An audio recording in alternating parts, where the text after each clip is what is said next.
తెలంగాణలోని మేడ్చల్, మల్కాజ్గిరి జిల్లాలోని జేడీ మిట్ల మార్కండేయ నగర్లో ఏటీఎం దొంగతనం సంఘటన జరిగింది.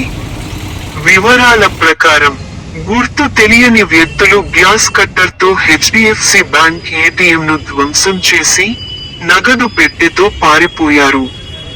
మంగళవారం రాత్రి, బాలానగర్ ఏసీపీ జేడీ మిట్లలో కార్డన్ సెర్చ్ ఆపరేషన్ కూడా నిర్వహించారు.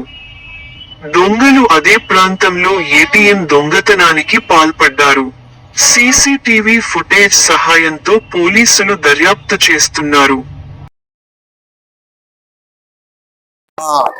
సైబరాబాద్ సిపి అదేవిధంగా డీసీపీ గారి ఆదేశానుసారంగా జీలుమెట్ల పోలీస్ స్టేషన్ లిమిట్స్ లోని మార్కండేయ నగర్ లో ఈ నాకాబందీ కార్యక్రమాన్ని ఏర్పాటు చేయడం జరిగింది. అది ఈవినింగ్ 6 నుండి స్టార్ట్ అయ్యి 8 వరకు ఇది కంటిన్యూ అవుతుంది. ఈ నాకాబందీ కార్యక్రమంలో సుమారుగా 50 మంది పోలీస్ సిబ్బంది ఇంక్లూడింగ్ ట్రాఫిక్ వాళ్ళతో కలుపుకొని 2 ఇన్స్పెక్టర్లు 6 ఎస్ఐలు తోని ఈ యొక్క ప్రోగ్రామ్ కండక్ట్ చేయడం జరిగింది. ఈ ప్రోగ్రామ్ లో మేము ఏం చేసినామంటే అన్ని కూడా వెహికల్స్ ప్రాపర్ గా డాక్యుమెంటేషన్ లేకుండా దొంగ వెహికల్స్, మైనర్ డ్రైవింగ్స్, అదేవిధంగా ఎలాంటి పేపర్ లేని వెహికల్స్ ఒక 40 వెహికల్స్ మేము ఇప్పటివరకు సీజ్ చేయడం జరిగింది. అందులో ఎవరైనా డాక్యుమెంట్ ప్రాపర్ గా ఉండి ప్రొడ్యూస్ చేస్తే వాటిని పంపించడం జరుగుతుంది. అదే విధంగా ఈ ప్రాంతంలో ఒక బెల్ట్ షాప్ రైడ్ చేసి సుమారుగా ఒక 20 లీటర్స్ ఇల్లిసిట్ లిక్కర్ ని కూడా సీజ్ చేసి వాళ్ళ మీద కేసు నమోదు చేయడం జరిగింది.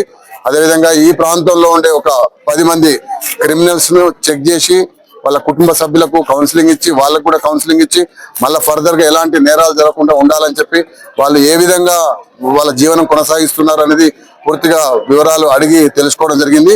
ఇది కేవలం ఇక్కడ ఉన్న ప్రాంత ప్రజల ఒక కాన్ఫిడెన్స్ బిల్డప్ చేయడం కొరకే మేము ఈ ఒక కార్యక్రమాన్ని ఏర్పాటు చేయడం. ఇట్లా కాన్ఫిడెన్స్ ఈ విధంగా రోడ్డు మీదకి వచ్చి పబ్లిక్ చెప్తే పబ్లిక్ కూడా ఒక ధైర్యం ఉంటుంది అనే దాంతో ఆ ఉద్దేశంతో చేయడం జరిగింది.